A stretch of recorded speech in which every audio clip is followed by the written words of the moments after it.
Alrighty, what's up, YouTube?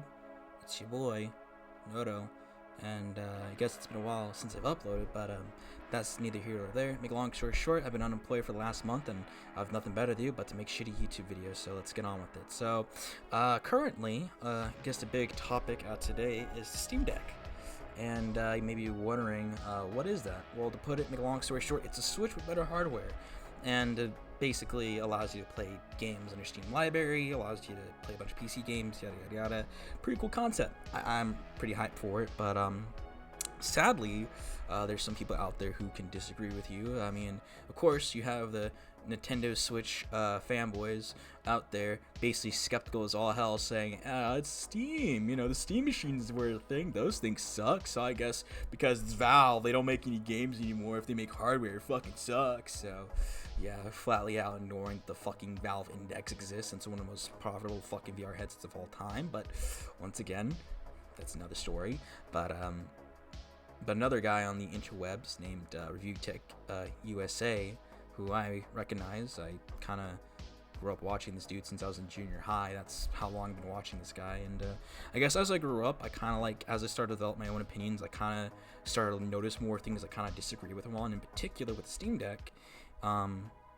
He recently uploaded a video, and I repeat, it's titled, Do Not Buy the Base Valve Steam Deck. That's what the video says, and there's this one clip in particular that I personally really disagree with, and I feel like since he has a large audience, it can really misinform a lot of people. But let's just watch this clip and kind of dissect it, and we'll go from there.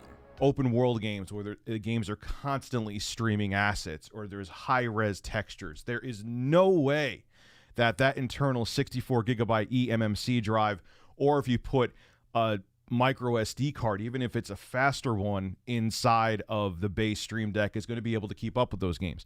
And I'm going to make a video in the not so distant future. I'm ordering the card today, proving that. I'm going to have a beast of a laptop. I'm going to have my Razer laptop, which has an RTX 3080 in it and an 8-core CPU.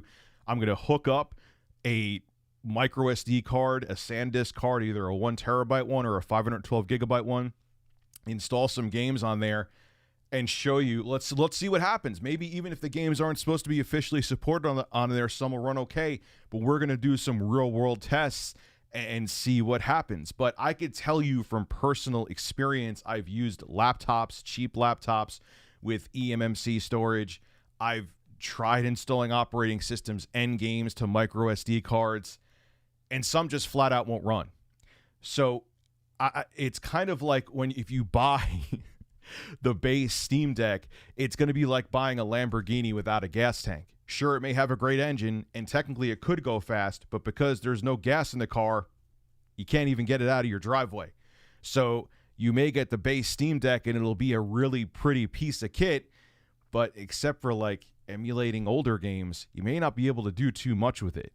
So keep that in mind when you're looking for a pre-order, or say there's only the pre-orders left of the base model. It may not even, first off, 64 gigabytes, you can't even store one current gen game. And I know what Wario64 said on Twitter. He spoke to Valve, and there is an NVMe slot inside of the Steam Decks. However, it's not officially supported, and they say it's a pain in the ass to get to.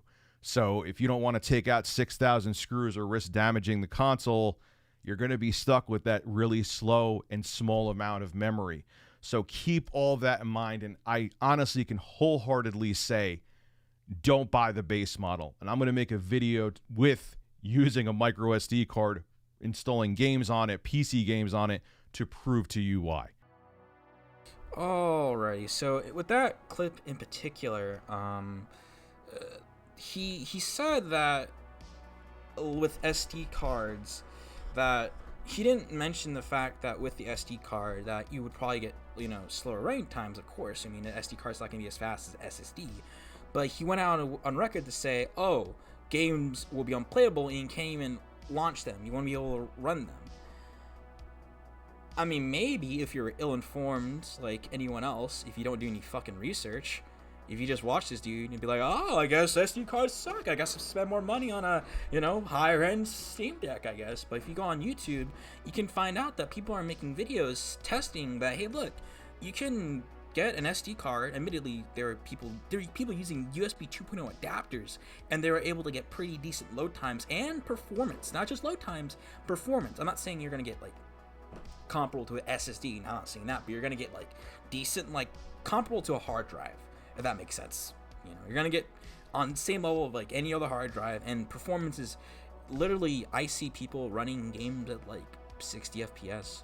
Like I see people running GTA 5 and there's like no issues, like no glitches, no nothing. It runs perfectly fine, and stuff like that really irritates me because he has a huge audience. And I mean, I know people may think in the comments, oh, why you're a small YouTuber, you have like 10 subscribers, why you gotta pick on a bigger YouTuber? Because since he has a large audience, people can be easily misinformed by that, and that can sway people in how they purchase stuff. And some people don't go out of the way to research that sort of thing. So I feel like it's kind of lame on ReviewTechUSA to kind of have a blanket claim like that, when you can easily just look it up on YouTube and see people running games off SD cards and running perfectly fine. And I feel like that's really misinformative to your audience, in my personal opinion. And I don't know, that's just rubbed through the wrong way. I don't know, I just feel like, and the fact that he goes out of the way and makes an allegory. It's like, oh, well, you buy a Lamborghini without a gas tank, you're just not getting much. It was like, okay, I guess that would make sense, but that doesn't make any fucking sense when there's videos out there saying, hey, look, SD cards are totally fine, and they're totally functional. Admittedly, they're not as fast as SSDs. I'm not denying that, but to say that SD cards don't work are kind of lame. And he also goes on record to say, hey, I'm gonna make a video coming up testing SD cards on a laptop. And I'm like, bruh, so you're literally gonna go out of your way and make yourself look like a fucking idiot then. It'd be kind of funny if he makes the video and like the SD card works perfectly fine, and it'll be like a fucking Curb Your Enthusiasm moment where it's like goes on record and says like, yeah, don't get SD cards for the Steam Deck, it's not gonna work that well, bruh. So I don't know, a bit of a shorter video, admittedly, but that's all I really had to talk about. It's just videos like this that really irk me, and I hate it when people with like a really huge anything don't do basic fucking research. Just like a 10-minute Google search, and you'll find out that like what you just said is factually incorrect. So yeah, I'm gonna head out. So you know what to do. Comment, like, subscribe. Yeah, you guys have a good one, and I'll see you guys around, hopefully.